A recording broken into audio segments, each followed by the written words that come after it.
I'm Daniel Norcross at the Oval. It's been less than a week since Joe Root announced his decision to step down from the Test captaincy, but he's had some good news today. He's been named the leading cricketer in the world by the Wisden Almanac. South Africa's Lizelle Lee is the leading women's cricketer, and we've also had the announcement of the 5 cricketers of the year as the 2022 Almanac is launched. The book contains some of the strongest editor's notes ever written by Lawrence Booth, who joined me here a little earlier to explain why he describes 2021 as English cricket's annus horribilis. A colleague got in touch the other day who'd had a sneak preview, and he said, "Is this the gloomiest Wisden that you've done? This is my 11th edition." And I couldn't really disagree with him.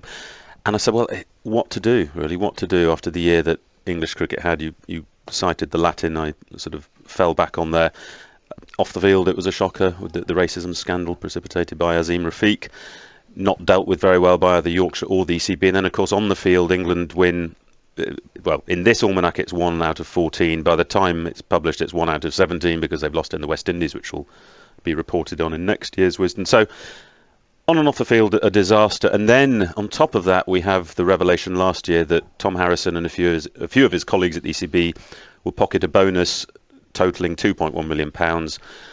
This is after 62 people were sacked at the ECB. The game is in financial strife. It's being run poorly. The Test team can't win a trick. The captain's resigned. No one's in a job anymore. And here they are taking money out of the game. I mean, if they can't see that as a bad look, at the very least, then we've got a serious problem on our hands.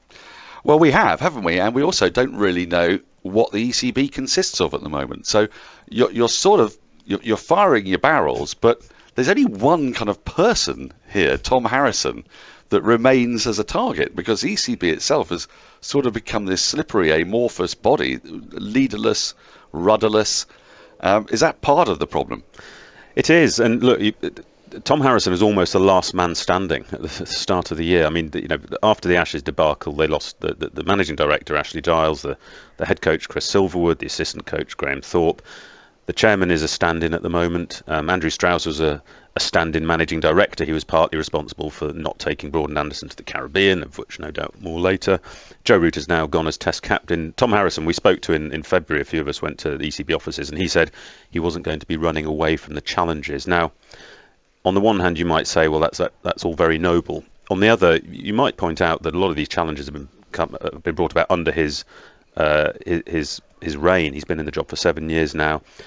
Red ball cricket has taken a massive nosedive in England.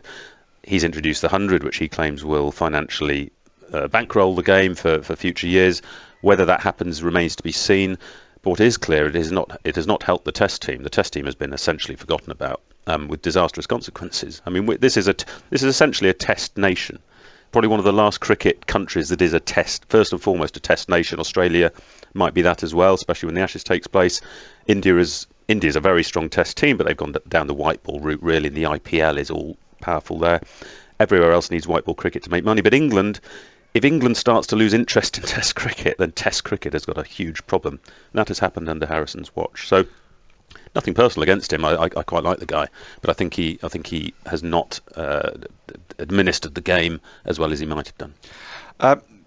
In what way? Because you see, your notes are extraordinary. They're magnificent. They are an attack on the structures of the game, on the people within the game. We'll come on to the racism angle shortly, but no solutions necessarily proffered.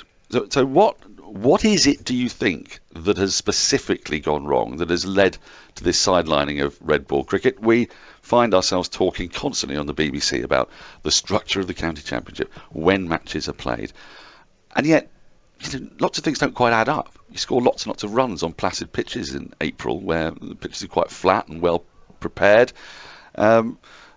Do we need to be playing more red ball cricket, less red ball cricket, but of greater intensity? Are there structures that are issue, or is it really the leadership? And because you reserve quite a lot of your ire for the language of the ECB, the way that they communicate, the sorts of things they say, which are kind of portrayed as inane, really, and take us nowhere. To say that again, what needs to be done?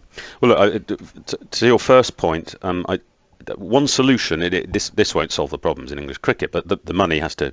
That bonus cannot stay in the pockets of the executives who are hoping to trouser it. That should go back into the game. I suggest it goes to the African Caribbean engagement program, which has been run by Ebony Rainford Brent. It's had great success and is attracting, we hope, demographics to the game that have not felt English cricket is inclusive. So that will be a very powerful symbolic gesture, which would tell the English cricketing public, who are getting fed up with what's going on, that the ECB will literally put their money, well, not literally, but will metaphorically put their money where their mouth is, and get more people into the game.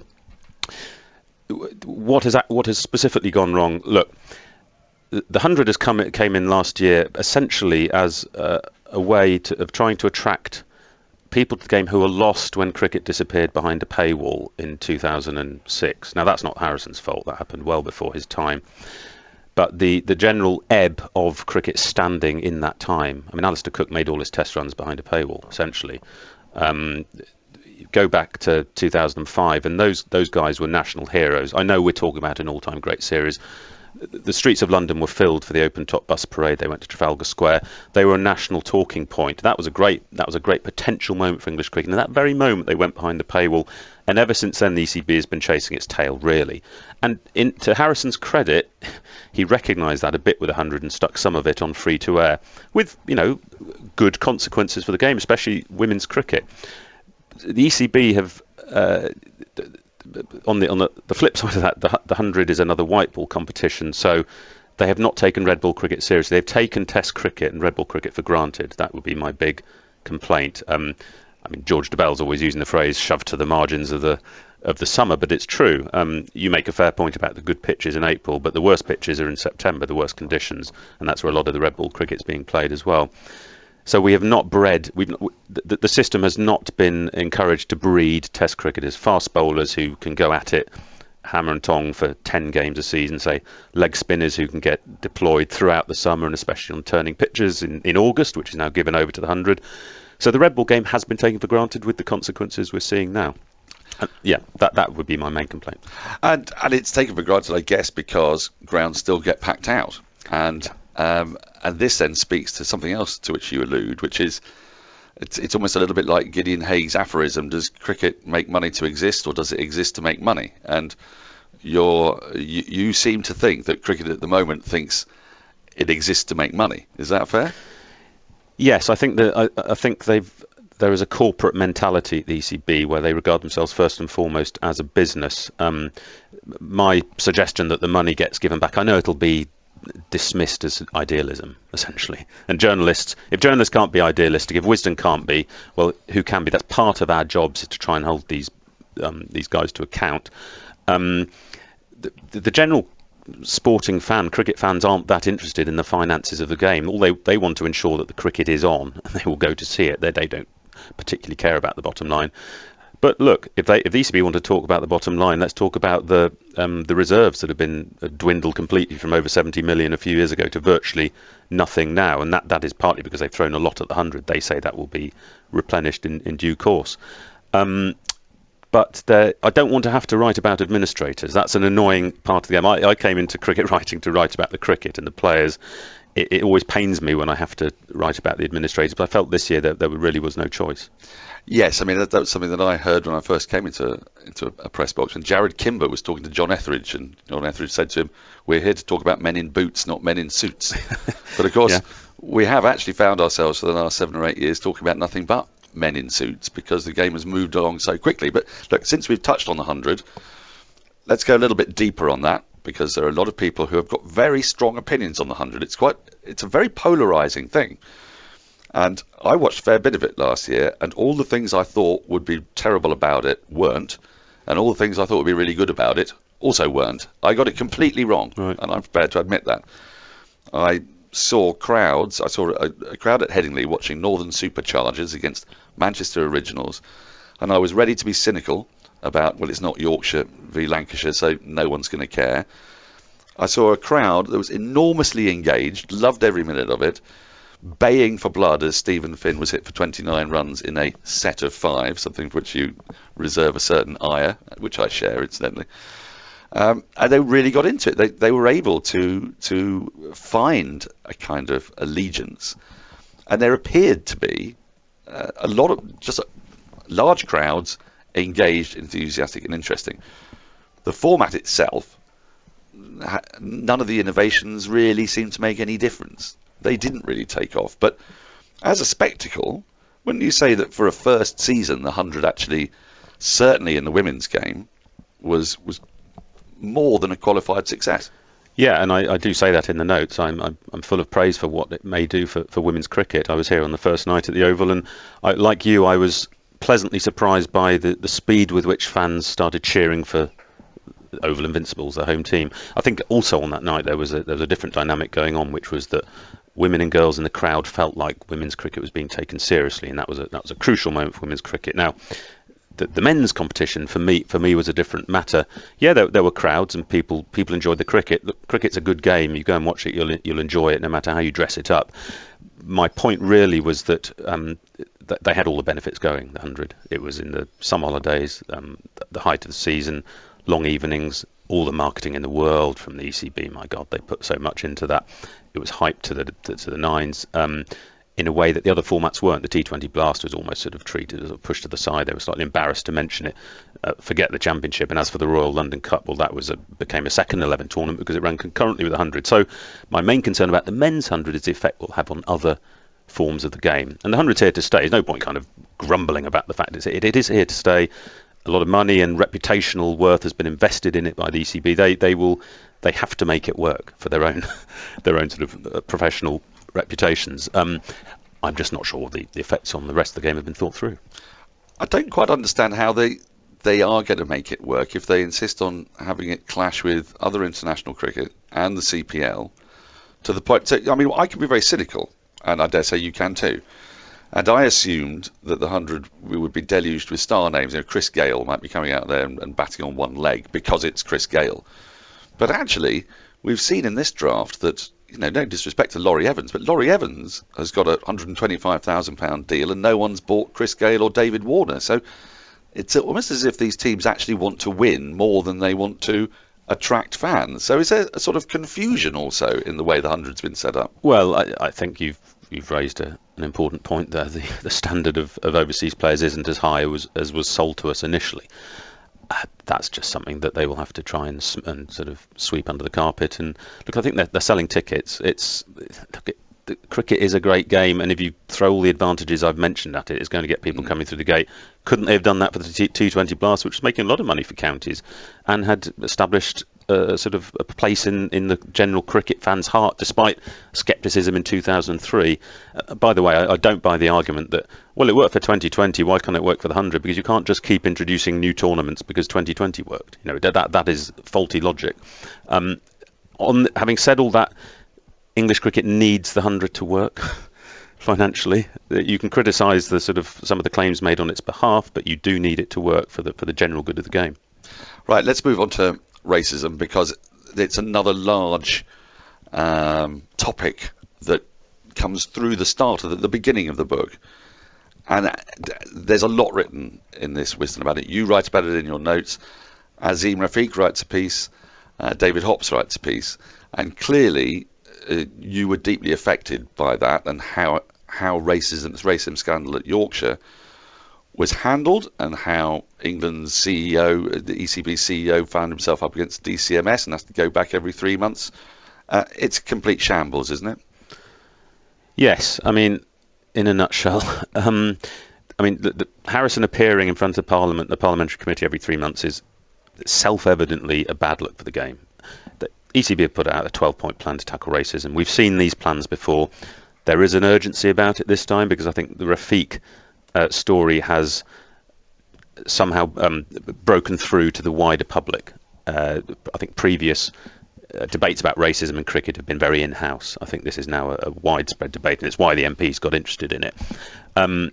Some people, I gather there's a review out in a magazine saying that there's too much racism in this year's Wisden cricket. Well, as far as I'm concerned, it is the crucial issue, one of the crucial issues for English cricket, not just because it's wrong, obviously, but also because there's a huge talent pool in England of young Asians, increasingly young African Caribbean community members coming through. And if English cricket, if they don't feel included by the white mainstream that has run the game for years in this country, they'll fall away. We see that with the percentages of Asian players at club level, and then the percentage it translates to into first class level, 4 or 5% from 35 or 40%. So something clearly is going wrong. Yeah, there are social reasons for that, but that they can't be exclusively the reason. So it's a clarion call in a way, this year's Wisden, for the game to get to grips with what's going on. And Azim Rafiq in his piece makes that point too. There's some powerful stuff about the sadness of his experience, sure, and there's a lot of emotion still to come out and anger. But he also says English cricket has to get to grips. He's a catalyst, wasn't he? You know, some people have been getting sidetracked with the fact that he has a bit of a past himself and is no saint. He said he never claimed to be a saint, but the important thing about Azim was he has encouraged others to come out and speak about their experiences. And there's almost a safer place now in English cricket for people to talk about those experiences. And if you think that's a bad thing, or you think that Wisden goes on about it too much this year, then I respectfully beg to differ. Well, David Hopps writes a piece as well, and he looks at it from a sort of Yorkshire perspective. No, there's no more Yorkshireman the perfect Yorkshireman to write that piece than David Hopps. What were you thinking? It's not really a balancing piece. It's a sort of augmenting piece, really, that sits side by side with Azim's. Yes, I mean, Rafiq's piece was the kind of powerful first-person testimony with a couple of potential solutions thrown in. I mean, he hung over the whole English game last season. He was almost the dominant figure of the season, despite not being a player. So he had to be in there. I felt then we also needed a piece that stepped back slightly and basically told the story of what happened at Yorkshire with some comment, and that's what Hopsy did very well. He sort of addresses the question of why was it Yorkshire? Why was it inevitable that it would be Yorkshire who would be at the centre of the first major storm of racism that English cricket has faced up to? And he does it nicely. It's not 100% critical of Yorkshire. There are moments where he tries to look at it from their perspective. But generally speaking, he comes down hard on them. What do you think, having read these pieces and spoken to Azim, obviously, what do you think it was that Yorkshire did particularly wrongly? I mean, I don't mean in the culture of the club beforehand. I mean in the handling of the allegations that Azim brought. I think they made a mistake that a lot of white cricket people make, which is they didn't listen properly, and they didn't engage with Rafiq's complaint, and groupthink took over. They all told each other that it wasn't a problem, and that Rafiq was a troublemaker, and that they could portray him as such and therefore sweep it under the carpet. What they didn't reckon with was his resilience and his courage and his absolute certainty that he wasn't going anywhere. I mean, he kept coming back at them to the extent that he finally gets to say his piece in front of the parliamentary committee as well. The former chairman of Yorkshire Hutton has to resign and eventually concedes that the club is institutionally racist. big moment that. Gary Balance gets dragged in for some of the things he called Rafiq, and that was also an important moment. I think that was a tipping point in the public's general perception of the story. So I think they didn't engage with Rafiq properly, and they allowed the story to fester in the hope that it would go away, and it never did. And then, of course, they had to effectively mark their own homework on the investigation, which the ECB were quite happy to let them do. The ECB should have stepped in earlier on that. With inevitable consequences, sackings, the problem is still going on. Some people feel they're unfairly sacked, and there are legal cases happening. You could argue it still hasn't been handled that well, but I think the general direction of travel is in a good direction, and I think that's mainly down to Azim Rafiq. Just quickly, because there are going to be more instances of this are going to come out, but I think you also contrasted the way Gloucestershire handled revelations that Sid Lawrence had brought about a teammate leaving a banana outside his hotel room, wasn't it? That's right. And Gloucestershire, well, their response was very contrasting. Yes, and I mean, you mentioned earlier sort of no solutions in the notes, full of sort of hell and fire and brimstone, and in a way I wanted to just use Gloucestershire's positive response as a way into the Yorkshire discussion. As you mentioned, Sid Lawrence tells a story about a former teammate leaving a banana outside his room on his first away game for the club. They apologised straight away. The chief exec and the chairman reached out to Lawrence. and the matter was dealt with, and he's now club president, recently made club president. Now that is how to deal with an issue. I'm not saying, no one is saying that is a token appointment. He's an impressive character, said Lawrence, but Gloucestershire dealt with it swiftly, properly, and they apologised, and Yorkshire didn't do that. Right, let's move on to the issues of slightly more levity, and it's the annual snafu that you get into when you announce your 5 cricketers of the year. So, right from the very top, just to remind everybody listening, what are the criteria for the 5 cricketers of the year? There are 2 criteria for the 5 cricketers of the year. You can't be chosen more than once, and the emphasis is on the previous English summer. And on that basis, we have 5 cricketers of the year, and they are... They are Jasprit Bumrah, Devin Conway, Ollie Robinson, Rohit Sharma and Darnay van Niekerk. There's some interesting things in here. Yes. It's the first time we've got 2 Indian men. Yeah. And they were chosen... Why? They were chosen because they, with bat and ball, respectively, they helped win the 2 tests that India won in England last summer, first at Lord's, then at the Oval. Rohit Sharma, previously pigeonholed as a white ball player and a home test specialist, scored a magnificent 83 on that treacherous conditions at Lord's, putting on 126 with KL Rahul, which got India going. And then with India 99 behind on first innings at the Oval, he scores a brilliant 100 under cloudy skies against a strong attack, hauls them back into that game. So 2 of the most important test innings of the summer. Jasprit Bumrah is the guy who then sort of bowls into the victory on both the last days in thrilling fashion. I mean, one of the famous quotes from last summer was Virat Kohli urging his team to give England 60 overs of hell on the last day at Lord's, and Bumrah, he was his main weapon. He got root out, crucially, brilliant reverse swing later in the innings, and then here at the Oval, getting Bairstow and Pope out in quick succession with in-swinging Yorkers. So visceral, thrilling stuff. It kind of demands selection in the 5. So both of those, for me, were shoo-ins. Interesting, isn't it, that 2 players who are very prominent in white ball cricket and in the IPL are getting this accolade for achievements in Test cricket, which might be a little note to those who think that white ball cricket is destroying the Test game in this country. Then we've got Devin Conway, a bit on him, because he's another guy who burst onto the scene as a white ball, as a T20 player, striking at 150, and then on Test debut gets double 100. Astonishing, and a good story as well. A sort of South African emigre decided to start a new life in New Zealand with his wife. Qualified. It was the talk of the town in New Zealand for a couple of years. They thought this guy was the next big batting thing for them. And then he comes to Lord's Test debut, and he becomes the first player in Test history to make a double century on Test debut at Lord's. Almost carries his bat, last man out, run out in the first innings. And then, not to forget, he scores... That game was a draw. Second Test at Edgbaston, he scores an important 80. New Zealand win their first Test series in England since 1999. He was central to it, and then goes and knocks off some runs for Somerset later in the summer. So again, pretty hard to ignore. Ollie Robinson, I've seen a little bit of stick you're getting for Ollie Robinson. I personally don't share it. He had an extraordinary summer, didn't he? Both on and off the field. Yes, I mean, let's deal with the on-field stuff first. I mean, the stick that I've been getting on Twitter basically refers to the fact that people felt he wasn't fit in Australia, which he wasn't. I mean, John Lewis, the bowling coach, came out quite strongly at Hobart, the 5th Test there.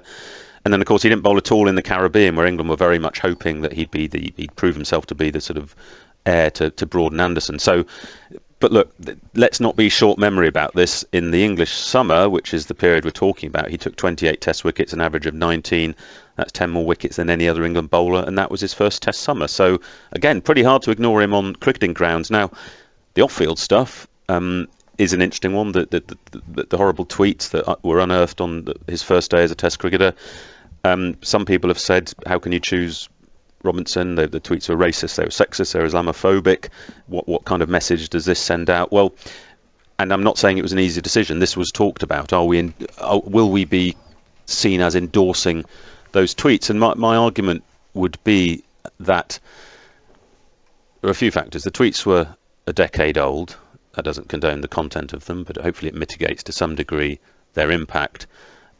He apologised for what happened, and he served a suspension. So we felt that his punishment had been sort of had been taken care of effectively, and it wasn't for Wisden to punish him again. And at what point do you give a guy a second chance, and all these sort of things. So I'm not saying it wasn't an easy decision. It may offend people. I appreciate that, but for us, we didn't want to keep the cycle of punishment going when he'd apologised. Had he tweeted the day before his Test debut and not apologised, that's a different matter. Yes. That is absolutely a different matter. But you see, but you're suffering from something that the BBC suffers from a little bit, which is you're accused of either being woke on the one hand or not woke enough on the other, and so you're probably finding that middle ground where you're upsetting everyone. It's a good point. I mean, look, had we not chosen Robinson for the tweets, we'd have been hammered on the sort of the right wing of the spectrum, because people would have said you've been the woke mob has cancelled Ollie Robinson for stuff he did 10 years ago. So I fully appreciate we can't win. Right, let's get to the last one. Dane van Niekerk, and this is a really interesting selection, not because it's a woman, because we've had women five cricketers a year before many times, but essentially it's for her domestic contribution. It's her performances in domestic cricket, and specifically really the 100, which just gives us a little chance to revisit the women's 100 and what effect that had. You said you were here at the Oval for the first game. Dane van Niekerk, captain of the Oval Invincibles, then leads them all the way through to Lords with some really bright prospects like some Alice Capsey we're going to hear so much more of. But she got her wife Marizanne Kapp to open the bowling and bowl a 10 ball over right at the beginning. I mean, she had a stellar summer, didn't she? She did, and one of the things about the Wisden 5 is you hope you can choose any particular year and get some sort of snapshot of the previous summer that tells in 5 names a sort of story. And I think with Van Niekerk, it is telling the story of the impact of the women's 100. Had we ignored had a woman not appeared in this year of all years, when arguably that was the most revolutionary summer for women's cricket in the history of the game, people would have rightly said, well, you're not taking women's cricket seriously. It so happened that Van Niekerk had a stellar 100. She was the most valuable player. She was the captain of the winning team. She was a leading run scorer. She took a hatful of wickets with her leg breaks.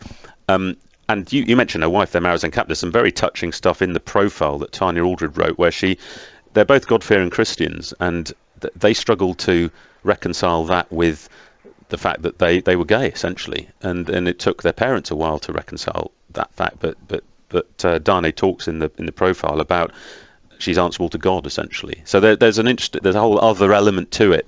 But from a purely cricketing point of view, I would have found her very hard to exclude too.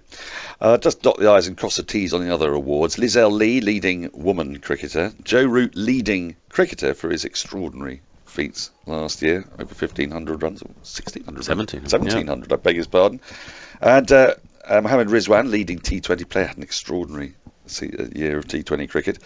But I want to talk to you now about, there's almost like a ghostly shade that hangs slightly over the book, and a very nice one, has to be said, in former editor John Woodcock, because he died last year. He was incredibly fondly remembered, and there are various moments in which he crops up, including actually around not a controversial piece, but a splendid piece by Andrew Miller about the rebel tourists, and where John Woodcock had one position on that at the time, which may have been modified by the time of his death.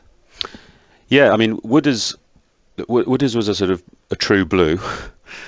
He was of his time. He was an establishment figure in many ways. His style of cricket writing, he was essentially a match reporter, and an outstanding one. Beautiful, crystal clear prose, reached judgments without being too judgmental. But his position on South Africa and the rebel tours was that sport and politics shouldn't mix. Now, whether you agree with that or not, and I don't, at the time it was quite a common view, because English cricket still is to a degree, very conservative. MCC was extremely conservative, and they didn't want to break sporting ties with South Africa. And then Woodcock felt that people who said they should were being mischievous. I think, as you say, in later years, he sort of rode back on that a bit and thought that he should have been a bit more conciliatory on the matter.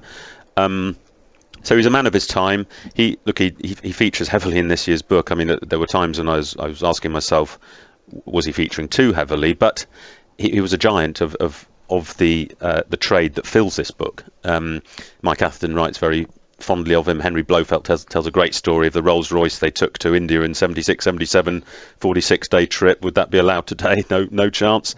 I remember lovely, the first time I met Wood is not long after I got this job. Chris Lane at Wisden, who's a consultant, managing consultant, said, let's go down and have lunch with Wood is in Long Parish. And one of the questions I said to him was, well, when you took those boat trips to Australia, which was sort of 50 days before you got to the Ashes, did the Times want any words from you? And he thought for a moment. He said, I think they wanted 200 words by Ceylon. I thought, what a great life. And that kind of a lifestyle will never be replicated within our trade, and it's sad. He was the master of it. One last bit on John Woodcock. There's also a little bit on statistics. Now, you see, you've rocked my world, Lawrence Booth, because I was brought up, obviously, on Wisden. And the pages of Wisden made it very clear to me that Jack Hobbs scored 197 centuries. And that is a number that has stayed in my head from the age of 6. Apparently, there was briefly a year in the early 80s, am I right? Yes. When it was revised according to the Association of Cricket Statisticians? Yes, more or less. Then it went back to 197, so I missed that year, didn't filter into my consciousness. But now, officially, you have taken a stance. Tell us about it. Yes, it's very rabbit hole, but your response may be typical of several Wisden readers because they care about these things, and that is reassuring. The Association of Cricket Statisticians and Historians have long argued, having delved into the history of the game and decided what constitutes first-class games and what doesn't, that, to take Hobbs' example, there were a couple of games on a tour of India and Sri Lanka in 1931, towards the end of the year, playing for the Maharaja of Vizianagram's 11, when Hobbs scored 200s, which they believe counted as first class. So he goes from 197 to 199, agonisingly even closer to 200, I'm afraid. And W.G. Grace is probably the centrepiece of their tweaks, because they point out very reasonably that he played in several games where he sounds ridiculous to say it now, but he was the only player of the 22 for who the statistics counted towards his first class record. And this came about because one season everyone was very keen that he should score 2,000 first-class runs again. So Lillywhites, which was essentially Wisden's predecessor as a sort of annual book, they'd looked around here and there. There was a game against Staffordshire, one against Herefordshire, there was a game against a Gentleman of Canada, MCC. Let's make them first class. The other players in the game don't need to know about this. They jacked him up to 2,000. And look, this was unsustainable, really. It was ridiculous. So I eventually got to the point where it seems daft that someone like W.G. Grace should not have a universally accepted set of figures that cricket can hang its hat on. So we've taken about 700 runs off him and quite a few wickets as well. People will say, well, this robs the romance of the occasion of his 100th 100 and all this kind of thing. I don't think it does. People still turned up at the time, celebrated it. He's still an all-time great. We've just sort of shunted the stats here and there a bit and got him to his rightful place. One last little note on that, which I don't expect you to comment on, but there's Wilf Rhodes playing for the Hindus and Muslims against the Parsis and the Europeans. Is that right? Yeah, that's right. Beautiful. Very strange. I don't know the reason for it, but it did happen. And I think his bowling average goes up by a 0.01, his batting average down by 0.01 because he's been tweaked as well, but luckily he's not allowed to complain. So. Marvellous. Lastly, there's a little piece in here on language. Well, two pieces actually, companion pieces. One by Emma John, the Observer and Guardian journalist, and one by Alex Massey of the Spectator and many other journals. And it's an issue that causes an incredible amount of anger amongst listeners. And as commentators, it's something that we have to be very mindful of because we use all these words. We've seen, for example, Cricinfo changing batsman to batter. And we find ourselves on commentary using the word batter more. And batter seems to be the one that causes people the biggest infuriation. And to distill the argument, essentially, it's an idea of inclusivity, so that we have gender-neutral terms. And Emma John's arguing for it, but understands that the word batter is quite tricky. Alex Massey has a slightly more nuanced, but very intelligent counter-argument to it. Not necessarily one that I agree with, but one that has got real food for thought. Yes, I mean, Alex is sort of arguing that the things that make cricket inaccessible are the things that make cricket special. He's not saying that it should be exclusive, but he's saying that you have to be careful what you change because things don't always need to keep up with the trends of the day, and some people quite like the fact that cricket is in its own world. He's not saying exclude people, or that, as you say, it is an intelligent, nuanced argument. Emma takes the kind of more familiar, I suppose, modern perspective on it, which is that you need to be as inclusive as possible. We say bowler and fielder, we don't say bowlsman and fieldsman, so why do we say batsman? And if changing batsman to batter encourages a few more women to get involved, what is the problem?